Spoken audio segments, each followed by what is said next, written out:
La plupart de ces jeunes enfants ont grandi en France. Ils vont à l'école, mais sans perdre leur langue, le romanès. Vous connaissez la chanson du Papa Noël?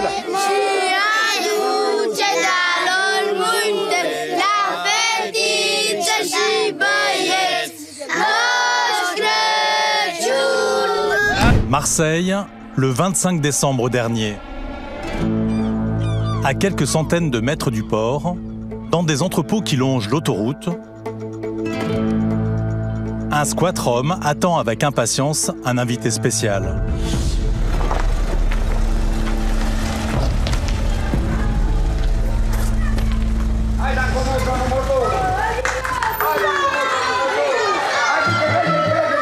Pas de traîneau, mais une voiture. Et au volant, un Père Noël. C'est la première fois que ces enfants en rencontrent un de si près. Je vais pleurer. Ça va, Papa Noël? Je te fais un petit bisou. Allez. Justine, le représentant du squat aussi. Fais un petit bisou avec le Papa Noël. Le Papa Noël, il n'arrive pas avec le cheval un peu loré. Il arrive le casson cheveux. Des chevaux sous le capot et des cadeaux plein le coffre. Une dizaine de familles s'est installée dans ce squat, en urgence, il y a tout juste 6 mois. Un hangar industriel précaire mais décoré pour ce premier Noël.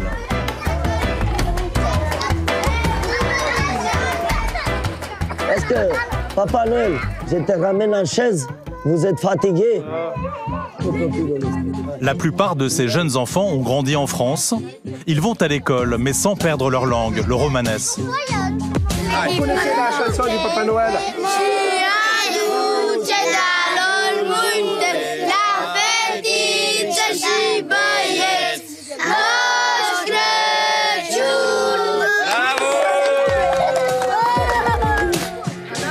Un peu en retrait, Jean-Yves, un élu marseillais, n'en perd pas une miette.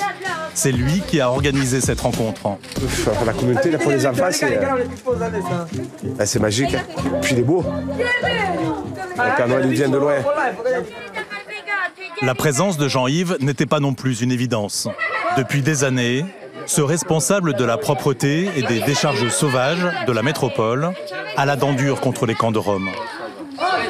J'ai une petite question. Qu'est-ce que vous pensez avant et maintenant de Rome? Avant d'entrer sur un squat. Je pense que toujours pareil, donc ce sont des gens très bien. D'ailleurs, si j'ai organisé ça aujourd'hui, c'est parce que je sais comment vous êtes. Et aujourd'hui, ça fait un peu, je sais pas, c'est un peu la famille, un peu, parce qu'on est tous ensemble. Et là, les petits, c'est très émouvant aujourd'hui, vraiment. Parce que de voir tous les petits comme ça, ils sont, même les plus grands, ils sont... Dans quelques heures, sur les réseaux sociaux, cet élu et influenceur, suivi par 10 000 Marseillais, écrira un post chargé de cette émotion.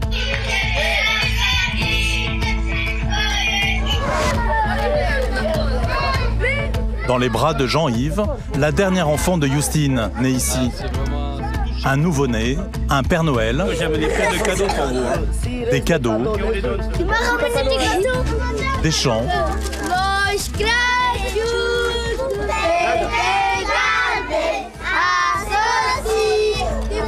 ce squat rom a vécu une de ses plus belles journées depuis son installation précipitée. Jean-Yves peut repartir heureux. Entre lui et cette communauté, Merci ma chérie. cette scène était impensable il y a quelques mois. Voilà mon pichou, je te fais le bisou. Merci beaucoup. C'est un plaisir de faire votre connaissance. Tu as la classe, hein, putain. Moi j'ai un peu de ventre, toi tu n'en as pas, alors cache-le s'il te plaît. Justine a su lui montrer un autre visage des Roms. Merci pour le cadeau, à nom de tous les Roms, à nom de nos enfants. Avec plaisir, avec plaisir. Merci beaucoup à toi, merci. Pourtant, Justine et la quarantaine de tziganes qui vivent ici viennent de passer 6 mois éprouvants. 6 mois de solidarité, de résilience, l'autre visage d'une communauté européenne qui suscite encore beaucoup de fantasmes.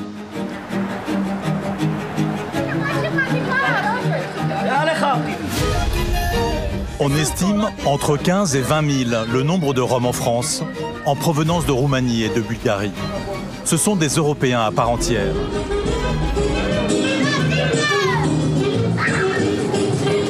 Ils occupent près de 400 camps de fortune, principalement en région parisienne et dans le sud de la France. À Marseille, en juin dernier, Justine, 38 ans, sa femme, ses 3 enfants et des dizaines de Roms ont dû quitter un squat qu'ils occupaient depuis 4 ans. Je suis KO. J'arrive pas à dormir comme mes enfants, ils sont pas bien sécurisés, comme tout le monde. Pour mieux comprendre leur réalité, nous avons suivi leur installation dans un nouveau squat, un hangar industriel. Regarde comme il est en chambre privée. Incroyable. J'ai dit que c'était un appartement direct. Ils vont l'aménager en un temps record. Des baraques en palettes de bois et à la fin, des logements très coquets. C'est de la récupération, on a trouvé dans la rue. Mais au confort précaire. Ouais, il y a un problème chez moi. C'est pas tout à fait bien fait la cabane à mon avis. Malgré ces conditions de vie difficiles, la communauté de Justine envoie tous ses enfants à l'école. Ces tziganes sont des sédentaires. Mais avec des liens familiaux sacrés, chaque rentrée est un crève-cœur. Et les plus grands travaillent aussi. Samuel, 17 ans, est arrivé en France à l'âge de 10 ans. Bonjour à tous. Salut. Il suit un stage d'insertion dans un jardin pédagogique de la cité phocéenne. Oh, c'est un peu froid la terre. Ouais, comme le voyage. Ouais, on le recouvre. Comme on l'a fait tout à l'heure. Exactement le même travail. Ok les gars? Dans l'usine squattée, il va bientôt fêter ses 18 ans, l'âge de tous les rêves.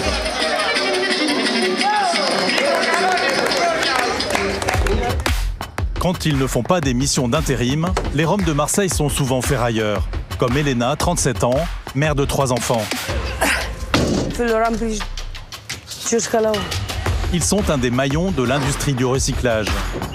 Les choses qu'eux jettent, nous on est en train de nettoyer. Des tournées qui commencent tôt le matin, pour des chèques parfois très modestes. J'ai mis gasoil de 25 €, j'ai gagné 47 €, tu vois. Les Roms, bien moins nombreux qu'en Espagne ou en Allemagne, n'ont pas bonne réputation en France. Eh bien là, on va aller filmer les abords du cadre. Jean-Yves Sayag, élu à la propreté de la métropole Marseille, traque sans relâche toutes les décharges. C'est un pur scandale. Regardez-moi toute cette... Un combat qu'il médiatise sur les réseaux sociaux. Voilà les amis, je vous fais un gros bisou. Prenez soin de vous. Dans son viseur, souvent, les Roms. Voilà, encore là, tu as vu une petite partie en fait, hein, parce que derrière, c'est la guerre. Mais souvent, ces déchets sont déposés par d'authentiques pollueurs qui se servent des Roms comme bouc émissaire. Il y a des gens qui ont jeté.